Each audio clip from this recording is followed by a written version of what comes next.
Welcome to The Making of a Nation, American History in VOA Special English. Americans experimented with many new customs and social traditions during the 1920s. There were new dances, new kinds of clothes, and some of the most imaginative art and writing ever produced in the United States. But in most ways, the 1920s were a conservative time in American life. Voters elected 3 conservative Republican presidents: Warren Harding, Calvin Coolidge, and Herbert Hoover. And they supported many conservative social and political policies.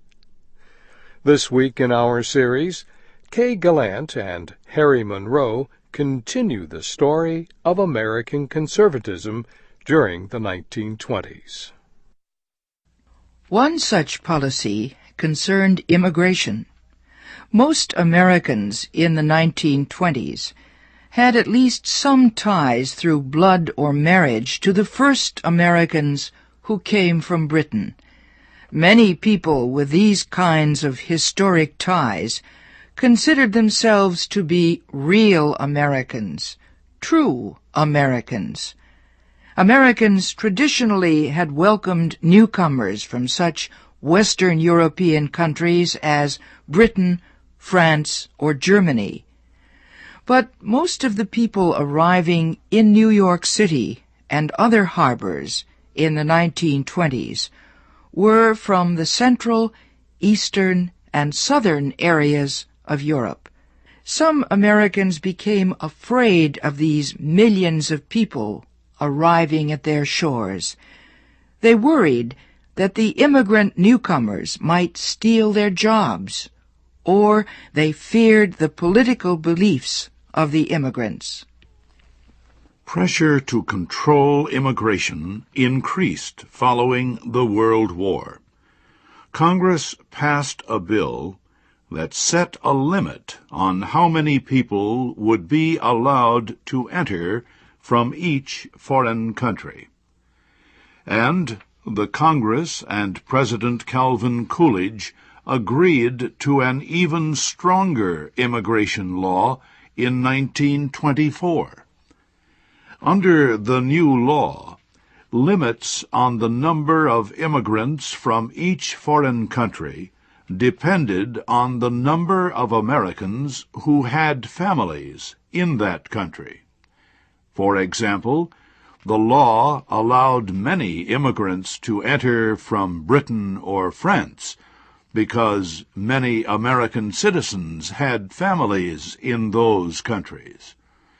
But fewer people could come from Italy or Russia because fewer Americans had family members in those countries. The laws were very difficult to enforce, but they did succeed in limiting the number of immigrants from certain countries.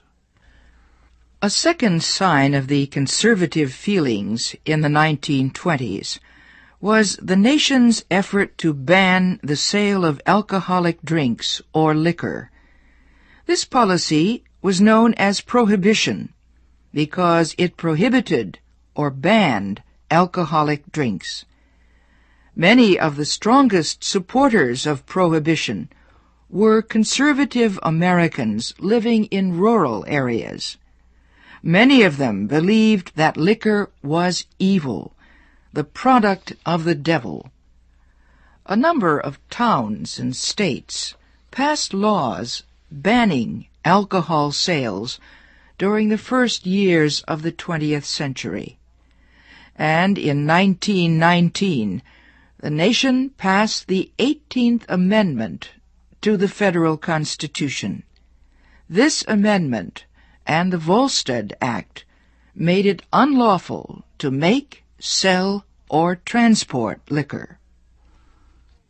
Prohibition laws failed terribly from the start.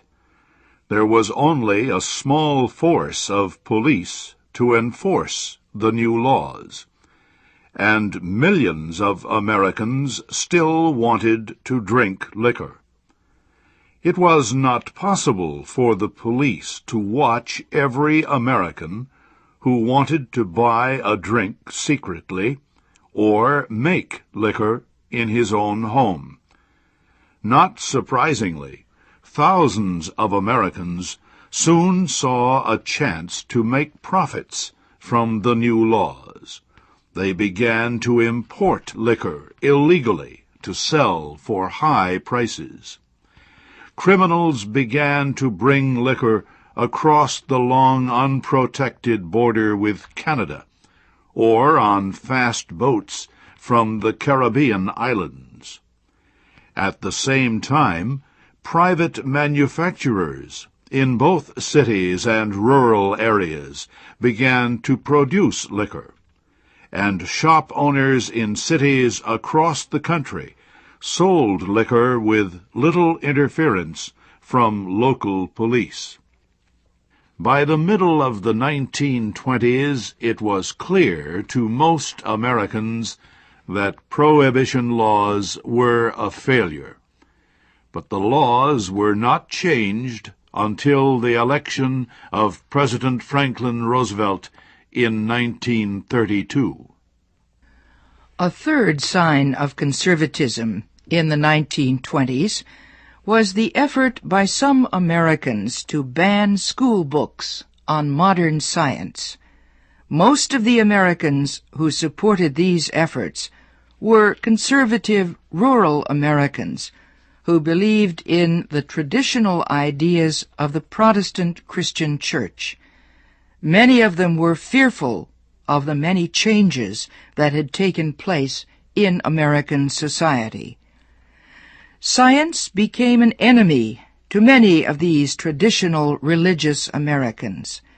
Science seemed to challenge the most basic ideas taught in the Bible. The conflict burst into a major public debate in 1925 in a trial over Charles Darwin's idea of evolution. British scientist Charles Darwin published his books The Origin of the Species and The Descent of Man in the 19th century. The books explained Darwin's idea that humans developed over millions of years from apes and other animals.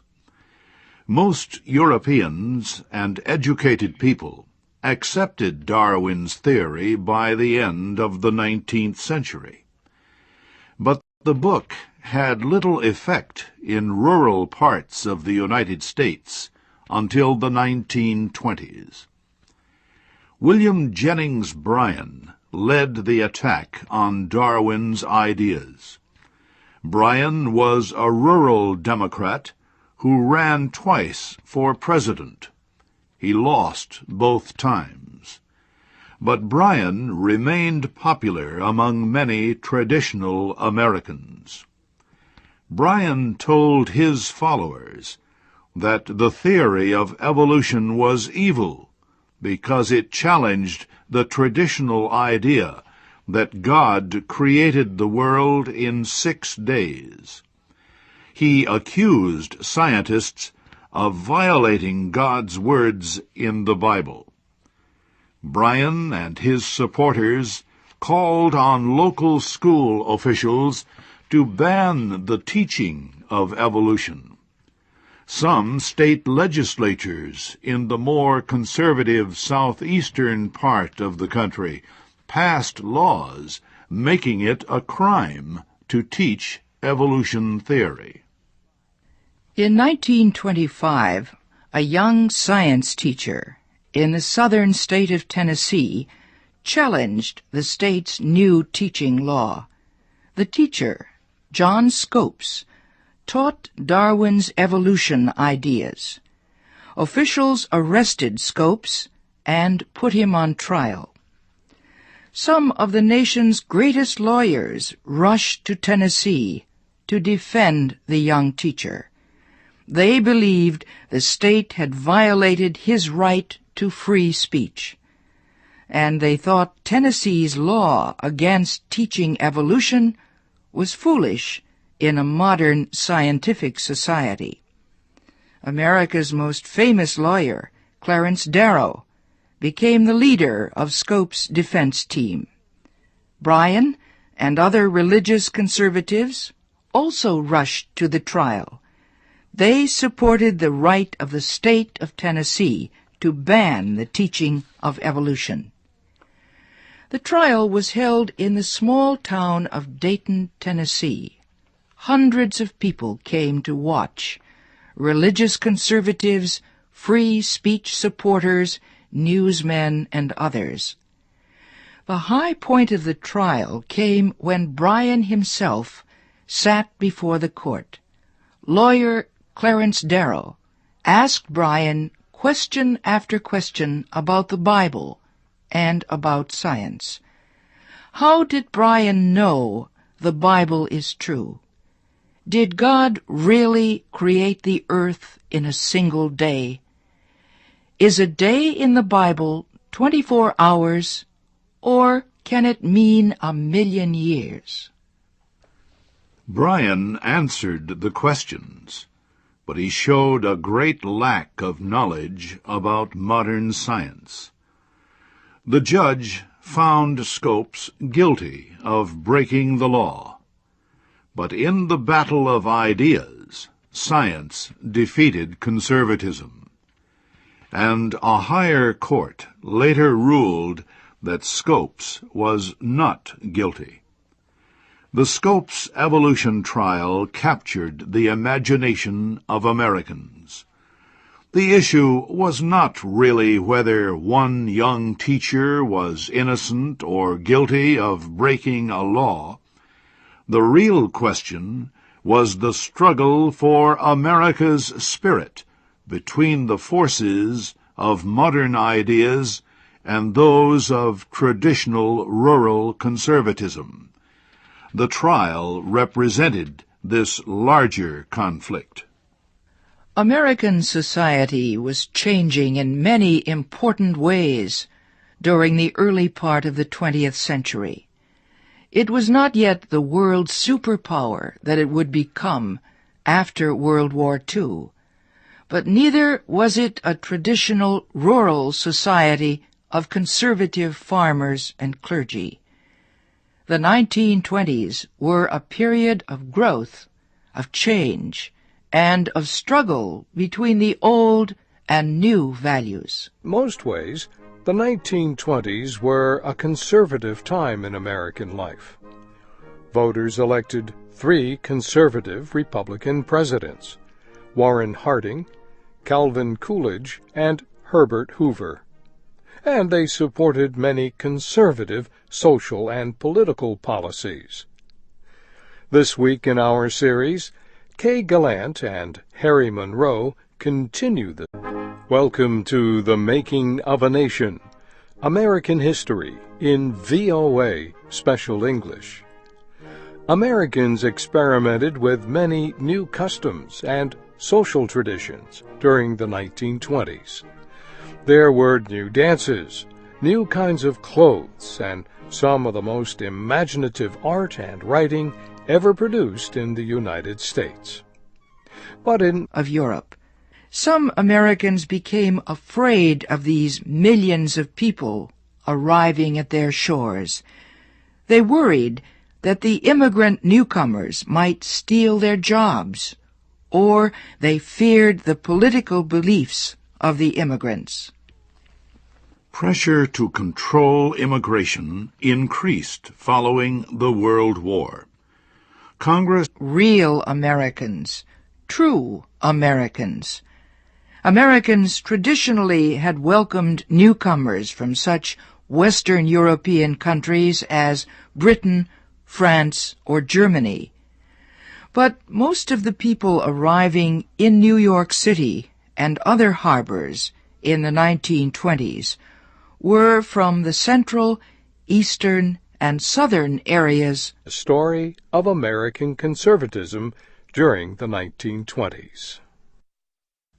One such policy concerned immigration. Most Americans in the 1920s had at least some ties through blood or marriage to the first Americans who came from Britain. Many people with these kinds of historic ties considered themselves to be